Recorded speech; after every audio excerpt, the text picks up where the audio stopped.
Usually when you hear about a new real estate development going up in a city, there's this underlying expectation of simple, almost factory-like mechanics. Right, yeah, it feels incredibly linear. Exactly. A private developer buys an empty lot, the excavators roll in, a shiny glass box goes up, and someone just hands over the keys to the highest bidder. We're so conditioned to view urban development as a straightforward transaction between a builder and a buyer, with a clear, unbroken line from an empty plot of dirt to a finished high-rise. But then you step into the world of urban regeneration, and specifically the realm of social housing. And that neat little assembly line just, well, it shatters completely. Oh, absolutely. We're looking at a development landscape that is less like a factory and more like a high-stakes, multi-dimensional puzzle. Welcome to today's deep dive. Today is Thursday, June 25th, 2026, and we are unpacking a fascinating blueprint for modern urban transformation. It really is a fascinating one. Our sources today are drawn from wikiresidence.ca and infodrone.ca, and we are putting the magnifying glass on the Coulée Grou project in Pointe aux Trembles, which is located in Eastern Montreal. A really unique area of the city, too. For sure. And the mission for you, listening right now, is to walk away with a crystal clear understanding of how social engineering, ecological responsibility, and some incredibly fragile financing all have to perfectly align to actually combat a housing crisis. Because it's never just one piece of the puzzle. Right. Okay, let's unpack this because we aren't just talking about fresh drywall and new appliances here, are we? Far from it. We are looking at a physical manifestation of a city's survival strategy. I mean, when a specific neighborhood loses its vitality, you can't just slap a fresh coat of paint on a crumbling building and call it a day. Yeah, that doesn't fix the underlying rot. Exactly. Yeah. It requires intentional surgical intervention to restart the economic and social heart of that area. To really understand the sheer gravity of this specific project, you have to picture what happens when a piece of a city's anatomy just dies. It's a sad reality for a lot of urban spaces. It really is. So we're looking at 15777 Sherbrooke Street East, right near the Coulée Grou Park. Decades ago, this was the site of the Pignons Rouges motel. Right. It was a prestigious address. It had glamour. It was like a classic vintage car, But over the years, the structure decayed, the paint peeled, and it was just completely abandoned. Left to rust in the proverbial barn. Yes. Great bones, maybe, but needing a total teardown. Because eventually, it just became a known haven for squatters. And a blighted building like that, it acts as a localized economic sinkhole. It exerts this heavy psychological weight on a community. Like a dark cloud over the street. Yeah. When you walk past an abandoned, rotting structure every day, it signals municipal neglect, and it actually drags down the value and the safety of the entire radius around it. Which makes sense. Right. Which is why Chantal Rouleau, she's the M&A for Pointe aux Trembles and a minister, she emphasized that acquiring this land was about being able to, quote, restore its former glory. So it's a reclamation project. Exactly. By turning a neglected space into a direct housing solution, the city is aggressively reclaiming the narrative of the neighborhood. Okay, but I have to push back on the timeline here. Yeah. Because this is where the frustration really sets in for anyone watching a housing crisis unfold. I know where you're going with this. According to our sources, the groundbreaking for this project just happened. They finally got the shovels in the dirt. But it took 6 years of planning, acquisition, and financing just to get to this starting line. 6 long years. 6 years. We are in the middle of a massive housing emergency. Why on earth does it take half a decade just to start digging a hole? Well, if we connect this to the bigger picture, urban resilience requires a massive amount of invisible architecture before you can pour a single ounce of concrete. Invisible architecture. I like that phrase. You aren't just buying a plot of land from a private seller and hammering some wood together. You're navigating intense soil remediation, environmental assessments, zoning variances, and most importantly, you're trying to align the political will and the budgets of multiple levels of government. So the delay isn't just like someone forgetting to stamp a permit at City Hall. Not at all. I mean, 6 years feels agonizingly slow during a crisis, without question. But if you rush the legal and financial groundwork on a project of this massive scale, the whole thing collapses under its own weight before the foundation is even poured. Wow. Okay, but that invisible architecture isn't just about soil tests and political handshakes. Those 6 years were deeply focused on deciding exactly who gets to occupy this space once the dust settles. And that is where the concept of social engineering really takes shape, Yeah. because this isn't a passive development. Right. There's a very specific team behind it. Yeah, the project is managed by an organization called Gerard Sancourtier and is coordinated by Bâtir Sancourtier, a group that actually brings 40 years of experience in social housing to the table. That's a lot of expertise. They know what they're doing, Yeah. and they are intentionally curating a community ecosystem. I want to look at the math of that ecosystem because this honestly defies normal real estate logic. It really does. If a private developer buys a lot, their incentive is to build as many tiny units as physically possible. Pack them in like sardines in a tin. More doors equal more rent checks. The standard profit model. Exactly. Yeah. But this blueprint is wildly different. It's more like a diverse village. The unit breakdown is highly deliberate. Out of 200 total units, they are building 69 one-bedroom apartments. Okay, so those target single individuals and independent seniors. Right. Then you have 54 two-bedroom units designed for small households and single-parent families. But then there's this massive anomaly highlighted in the research.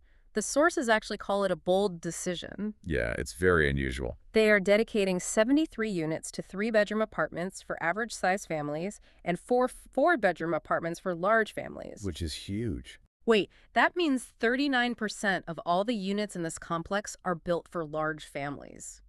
You never see four-bedroom apartments in modern urban builds. Private developers run away from 3- and 4-bedroom units because the return on investment just drops significantly. Because of the space. Exactly.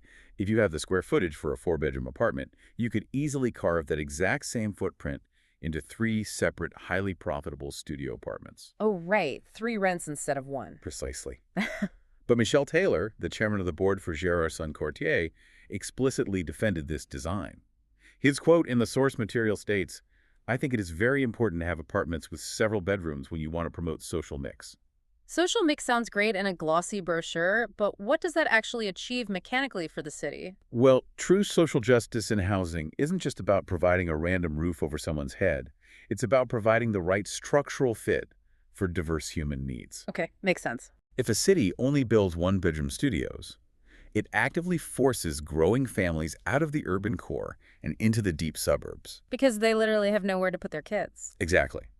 By dedicating 39% of this space to large families, the developers ensure that children, grandparents, and single professionals are all colliding in the same courtyards. Creating a real community. Right. That demographic diversity is what stabilizes a neighborhood long-term. And it's not just the physical layout that provides stability, it's the financial reality for the people living inside those walls. The sources note that up to 160 of these 200 households can utilize the rent supplement program. A crucial detail. This program strictly caps their housing costs at 25% of their income. I want you, the listener, to think about your own monthly budget for a second. In a typical market right now, you have families spending 50, sometimes 60% of their monthly income just to keep a roof over their heads. It's suffocating. It is. Capping that expense at 25% represents an immediate, life-changing shift in household economics. That surplus money doesn't just disappear. No, it goes directly back into the local economy. It pays for better groceries, childcare, and education. Okay, but if you cap someone's rent at a quarter of their income, the landlord, or in this case, the nonprofit, is hemorrhaging money on paper. On paper, yes. You cannot pay union construction workers in good vibes. How do you fund a state-of-the-art, ground-up build when your guaranteed revenue is artificially capped below market rate? That is the defining challenge of social housing, and it brings us to the $96 million price tag. Here's where it gets really interesting, because you are essentially looking at a $96 million game of financial Jenga. That's a very accurate way to put it. To build something that operates at a loss, you have to stack multiple levels of government money together. Can you break down this funding puzzle? Because the numbers are staggering. Yeah, let's look at the breakdown. The total value is $96 million. To reach that, $43.3 million comes to the governments of Canada and Quebec. Shared equally. Yes, shared equally through the Canada-Quebec Agreement and the Housing Accelerator Fund. Then, an additional $36.5 million comes strictly from the federal government. Through a separate fund. Right, via the Affordable Housing Fund. Wait, I need to pause you there. The sources mention that federal money comes in the form of forgivable and low-interest loans. Unpack a forgivable loan for me because that sounds like a total oxymoron. It does sound a bit contradictory. Why would a bank or a government give you money and then just forgive it? It sounds counterintuitive, but a forgivable loan is essentially a highly conditional grant disguised as a loan. Oh, I see. The government gives the development group millions of dollars to build the housing. If the developer maintains the strict social conditions like keeping the rent capped at 25% for a set number of decades, the government gradually writes off the debt until it disappears. Okay, but what if they break the rules? If the developer suddenly decides to turn those units into luxury condos, the loan becomes immediately payable. It is a financial leash that ensures the building remains affordable. That is brilliant. Okay, so that covers the federal and provincial side. What about the city? The City of Montreal makes a direct contribution of $15.6 million.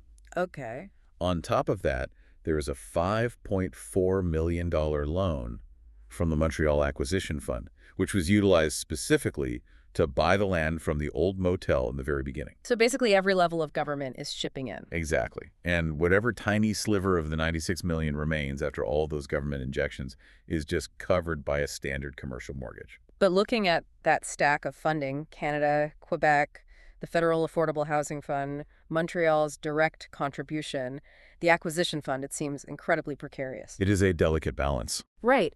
If a political administration changes halfway through that 6-year planning phase and decides they want to cut the Housing Accelerator Fund, does the whole $96 million tower just collapse? It absolutely can, which circles back to why it takes 6 years just to break ground. Oh, because they have to bulletproof the agreements. Exactly. The developers have to lock in these commitments across municipal, provincial, and federal budgets so thoroughly that they survive election cycles. That sounds exhausting. It is. But governments are willing to take on this massive financial burden because the macroeconomic spin-offs are enormous. A $96 million construction project creates years of high-paying jobs. Plus the local materials and all that? Right. It utilizes local urban subcontracting. And it revitalizes the dead zone that previously generated zero tax revenue or economic activity. So putting up the money isn't just an act of municipal charity, it's a calculated investment in the city's overall GDP. The private market simply cannot sustain social housing on its own. The profit margins just do not exist. Yeah, we established that with the 4-bedroom units. If a society decides it wants a 4-bedroom apartment available for a low-income family in an urban core, the government has to heavily subsidize it. There is no alternative mathematical reality. But pouring a $96 million investment into Eastern Montreal introduces a completely new set of physical problems. You mean the environmental factors? Yes. You're dropping a massive, dense footprint into an area that already suffers from serious environmental strain. The sewer systems are old. The area is a concrete heat island. How does the architecture actually compensate for that? Well, the architectural firm leading this is Reyssai-Labossière, and their associate architect, Antonin Labossière, designed the space to act as an ecological intervention, not just a housing block. One detail that jumped out immediately was this concept of a structuring central axis. It's designed to prioritize pedestrians over vehicles. A very modern approach. Yeah, but this is Montreal. Moving Day in Montreal is a chaotic, citywide municipal holiday where the streets are completely clogged with trucks. How do you balance a tranquil pedestrian sanctuary with the sheer brute force of hundreds of people moving couches? What's fascinating here is the use of invisible, multi-purpose infrastructure. There's that word invisible again. It's a running theme. Mm-hmm.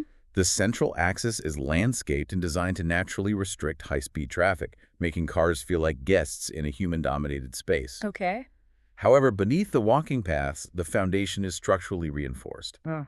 And the pathways are calculated to seamlessly allow a heavy fire truck or a massive moving van to pull right up to the front doors when necessary. Oh, so it looks like a park but acts like a road. Exactly.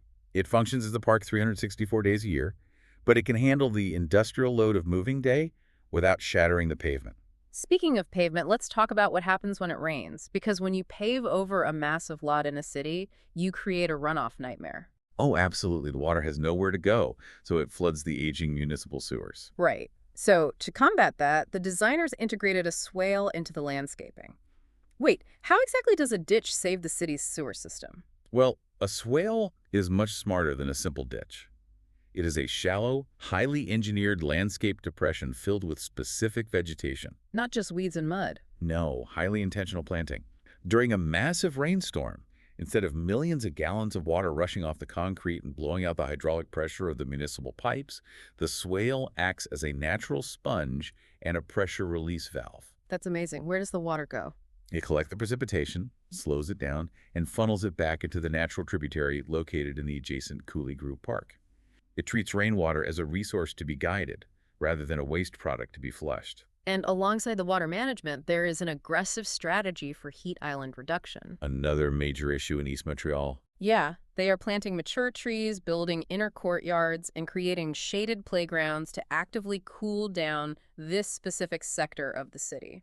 For a very long time, eco-friendly architecture like mature landscaping and natural water diversion, it was viewed purely as a luxury amenity. Yeah, like something you'd only see in a high-end downtown condo.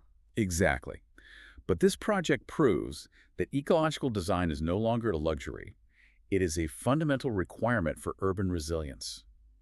Lower-income demographics are historically the most vulnerable to extreme heat events in urban concrete jungles. Because they can't always just blast the AC. Right. You simply cannot build ethical social housing today without physically engineering the site to withstand climate change. We are painting a picture of an incredibly thoughtful, green, family-friendly urban utopia here. But there is a massive caveat in the source material that pours some cold water on this celebration. Yeah, the reality of the timeline and the scale. We mentioned earlier that they just broke ground after 6 years of preparation. The tenants won't actually get the keys and move in until the fall of 2028.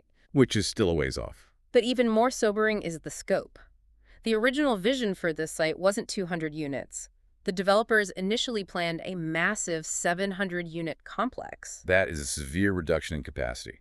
The sources explain that because of a massive deadlock, which likely stems from trying to balance that delicate $96 million financial Jenga tower we discussed and the absolute emergency of the current housing crisis, they had to compromise. They had to shrink it to save it. Exactly. They had to split the development.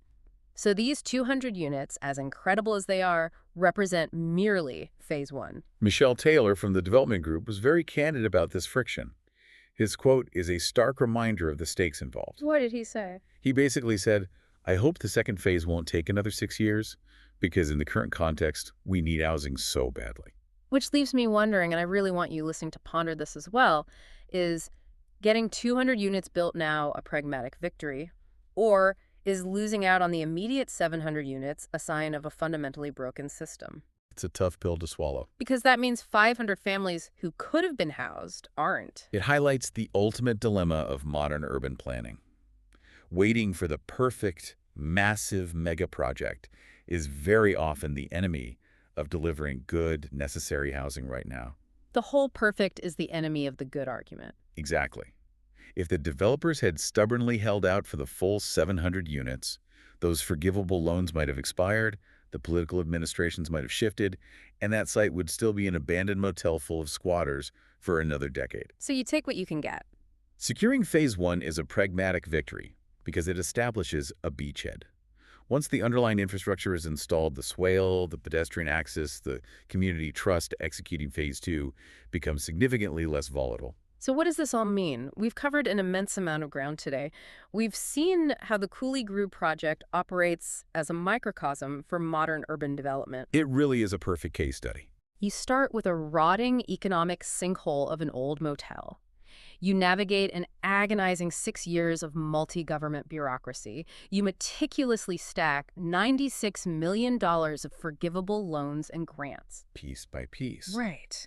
And you engineer a site to handle urban flooding and heat waves, all to build a family-focused community that will finally open its doors by the fall of 2028. It is an incredible feat of human endurance. It requires monumental effort. And for you, listening right now, it is vital to understand that whether you live in Montreal, Vancouver, or halfway across the globe in London or Sydney, the housing crisis is rewriting the fundamental fabric of your city. It's everywhere. It is.